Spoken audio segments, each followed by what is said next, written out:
Olá, gente. Vamos falar sobre números complexos, tá bom? Então vamos começar aqui, né, falando sobre a forma algébrica dos números complexos. Números complexos nós temos forma algébrica, mas também temos a forma trigonométrica, tá bom? Vamos começar falando da forma algébrica. Forma algébrica do número complexo é quando a gente tem um número z igual a mais bi. Patrick, o que é o A e o que é o B?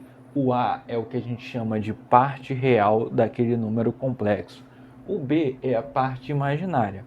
E o I é a unidade imaginária. Deixa eu só fazer uma breve introdução aqui, né? Por que surgiram os números complexos? Quando a gente tinha, por exemplo, uma equação do segundo grau, ao resolver uma equação do segundo grau, você já reparou que quando o delta fica negativo, né, a gente não tem uma raiz quadrada de um número negativo. Por exemplo, raiz quadrada de menos 4, não tem nos números reais. Não tem um número que multiplicado por ele mesmo dá menos 4. Tá? Raiz quadrada de menos 25, não tinha raiz quadrada de números negativos. E aí o pessoal falou assim, não, peraí, então vamos chamar essa raiz de menos 1, tá, de alguma letra. E aí denominaram essa o i, né, que é a unidade imaginária.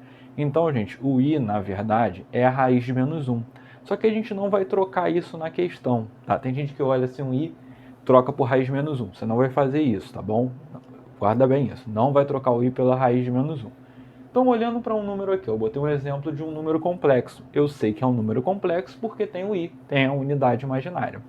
Olhando para esse número complexo, ó, o A é o 2, que é a parte real do número, é a parte que não acompanha o I, e a parte imaginária que seria o menos 3, ó, é o B, que a gente fala, a parte real e o B, a parte imaginária. Então, ó, nessa questão, nesse exemplozinho, o A é 2 e o B vale menos 3.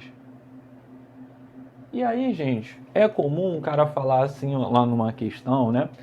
Dado um número complexo, sendo esse número complexo um imaginário puro. O próprio nome já dá uma sugestão, né? O que seria um imaginário puro? Imaginário puro é quando ele não tem a parte real, só tem a parte imaginária. Então a gente fala que quando o número é imaginário puro, o A é zero e o B é qualquer número diferente de zero, né? Então, por exemplo, se eu pegar um número complexo z igual a 5i, ele é um imaginário puro. Z igual a menos 8i, ele é um imaginário puro. Não tem a parte real é zero e a parte imaginária é qualquer número diferente de zero. Patrick, por que a parte imaginária não pode dar zero?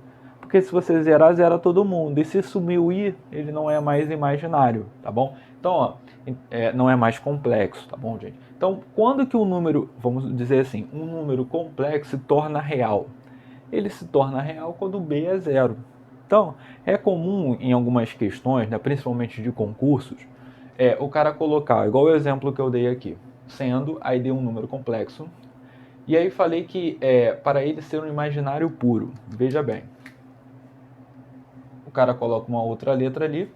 O interessante nessa questão, ó, vamos colocar aqui, x ao quadrado menos 4 mais x menos 2 i. Quem é a parte real do número, gente? A parte real é a parte que o quê? Que não tem o i. Então a parte real do número seria essa aqui, ó, x ao quadrado menos 4. Esse é o que a gente chama do a, né? Quem é a parte imaginária? É a parte que está agarradinha, né? Multiplicando o i, colada com o i. Aqui no caso, ó, é o x menos 2. E por ele falar que esse número é um imaginário puro, eu tenho que falar, pô, peraí, o imaginário puro, o a dá zero no imaginário puro. E o b não pode dar zero, tá? Então o a é zero e o b não pode dar zero. Então eu vou colocar isso aqui, ó. O a é x ao quadrado menos 4, então vai ficar assim, x ao quadrado menos 4 é igual a zero. Logo, x ao quadrado é igual a 4, x é igual a mais ou menos a raiz do 4, né? Então, ó, x é igual a 2 ou x igual a menos 2. E aí eu acho duas respostas a princípio, né? Dois valores para x. Porém, gente, aqui do lado eu falei assim, calma aí, o a tem que dar zero. Porém, o b tem que ser diferente de zero. Por quê? Para ser imaginário puro, ó, o a é zero. mas o b não pode dar zero, porque se o b for zero, zero a todo mundo, some o i, aí não é mais imaginário puro. Então, ó, vamos colocar o b aqui, no caso o b é x menos 2. X menos 2 tem que ser diferente de zero. Logo, x tem que ser diferente de 2. Ora, aqui a gente vai excluir uma parte, né, da solução. Por quê? Eu falei para você, x é igual a 2 ou x é igual a menos 2. A princípio teria o quê? Duas respostas, concorda comigo? Só que aí eu falei, não, pera aí, o x não pode ser 2, porque o b tem que ser diferente de zero. Se o x não pode ser 2, gente, eu tinha duas respostas, né? 2 ou menos 2. Mas eu falei, calma aí, o x não pode ser 2. Se não pode ser 2, você descarta essa resposta aqui, ó. Então a solução da questão, né? Ó, a solução, ó, é que o x tem que ser igual a menos 2.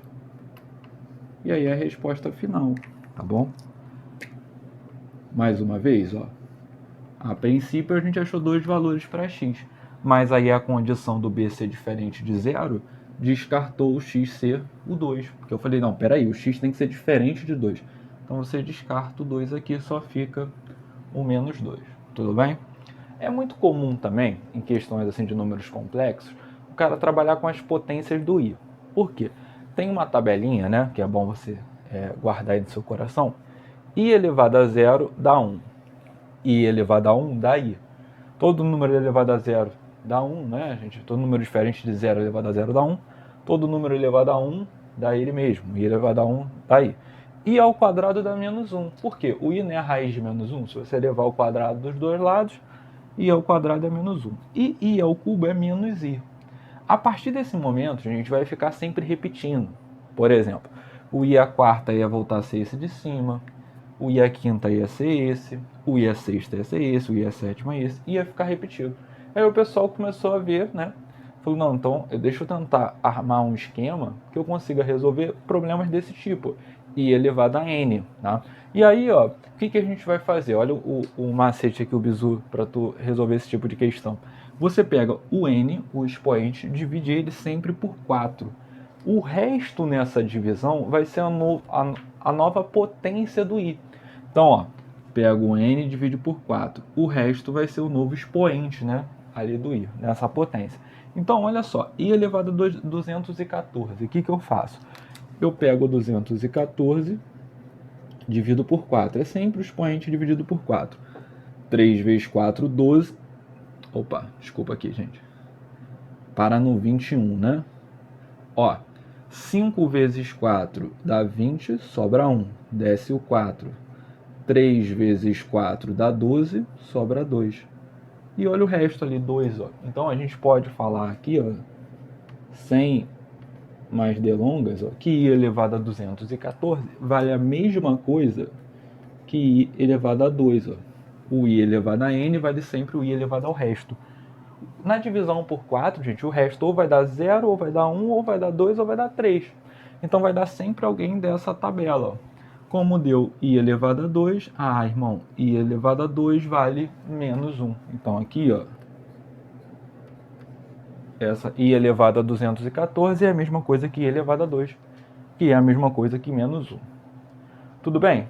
Ó, eu vou para mais um exemplo clássico aqui que envolve esse esquema da potência do i. Vamos lá, rapidinho? Continuando aqui, nós temos uma relação muito importante. Quando eu tenho 1 mais i ao quadrado, esse binômio, né? O resultado vale sempre 2i. Tem gente que grava isso como se fosse uma fórmula, mas na verdade é um desenvolvimento de um produto notável.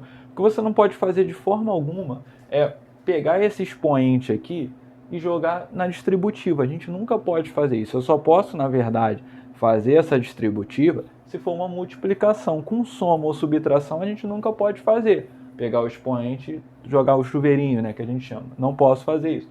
Se eu não posso fazer isso, eu posso desenvolver um produto notável e devo fazer isso. O que é um produto notável? Para quem não lembra, ó, quando a gente tem a mais b ao quadrado, é o quadrado do primeiro, mais 2 vezes o primeiro vezes o segundo, mais o quadrado do segundo. Então, olha bem, ó, 1 mais i ao quadrado.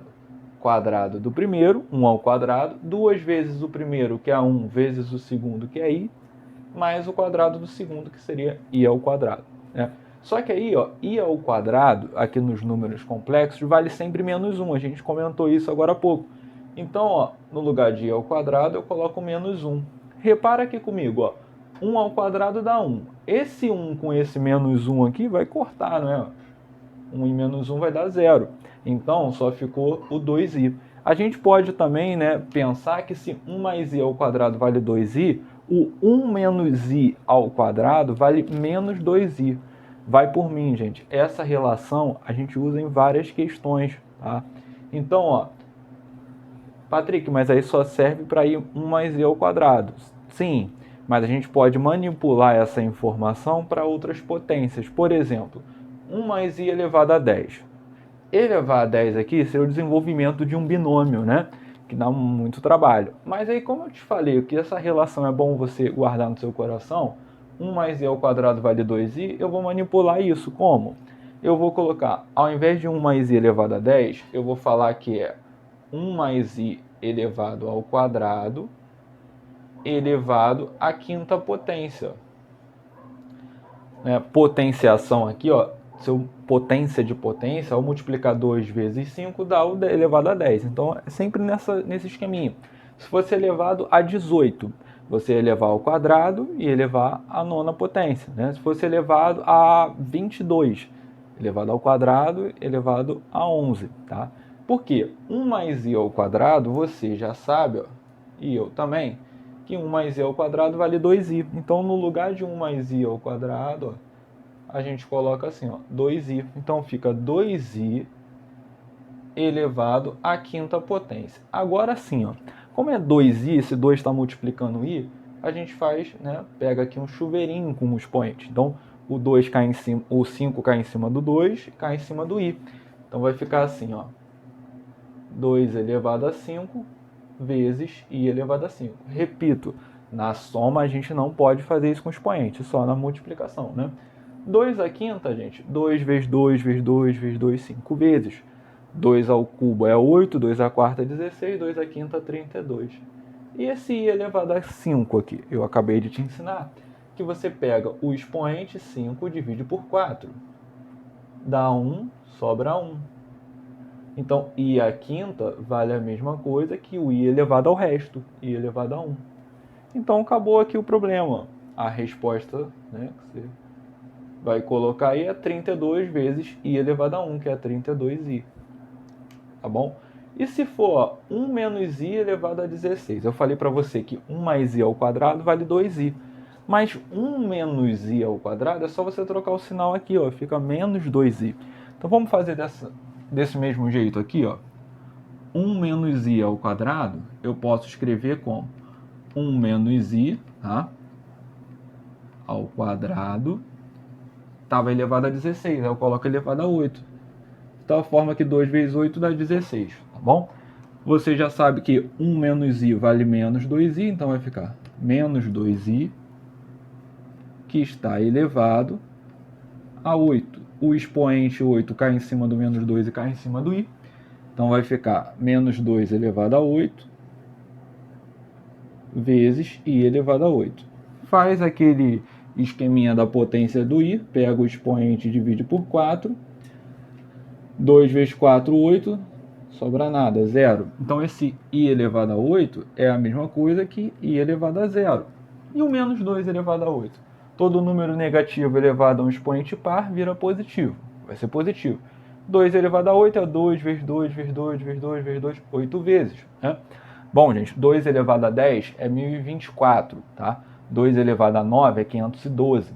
2 elevado a 8, 256. Então aqui, ó, vai ser 256 vezes i elevado a 0. Todo número elevado a 0 é igual a 1. Então esse cara aqui vai dar 1, ó. Você já pode cortar porque vai dar 1. 256 vezes 1 vai dar 256. Aí é a tua resposta. Tudo bem? Espero que você tenha gostado, curtido esse vídeo.